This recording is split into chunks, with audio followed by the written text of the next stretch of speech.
आज आहे मनूचा बर्थडे. तर तुम्ही या अगोदरच्या व्हिडिओमध्ये पाहिलं असेल, की आम्ही मिडनाईट बर्थडे सेलिब्रेशन केलं होतं आणि त्याच्यानंतरची ही दुसऱ्या दिवशीची सकाळ म्हणजे 1 जानेवारी. तसा व्हिडिओ यायला थोडासा उशीरच होतोय कारण YouTubeवरती मी लाँग व्हिडिओसुद्धा पोस्ट केला आहे. तो सुद्धा नक्की एकदा चेकआउट करा आणि आवडला तर मला कमेंट करून नक्की सांगा. पोरींचं फक्त पसारा करणं चालू होतं आणि त्यामध्येच दुपार कशी झाली ना ते आम्हाला कळलंच नाही. मग त्याच्यानंतर आम्ही गेलो होतो बाप्पाच्या दर्शनाला. आता तिथे गर्दी एवढी होती, की आमचं बाहेरूनच दर्शन झालं. पण इच्छा होती म्हणून आम्ही गेलो होतो. म्हटलं चला बाहेर नका होईना पण दर्शन तर झालं ना. मग त्याच्यानंतर घरी आलो आणि बाकी बर्थडे सेलिब्रेशनची तयारी केली.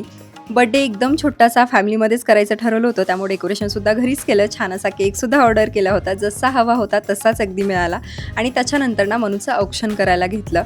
या अगोदर तर मनूने भरपूर दंगामस्ती केली, पण औक्षण करायच्या वेळी आणि त्याच्यानंतर केक कटिंगच्या वेळी एकदम शांत होती. छान सेलिब्रेशन झालं आणि त्याच्यानंतर गेलो होतो आम्ही डिनरला. मस्त जेवण केलं आणि त्यानंतर दीदीला बाय बाय करून घरी आलो. चला भेटू नेक्स्ट व्हिडिओमध्ये. तोपर्यंत बाय.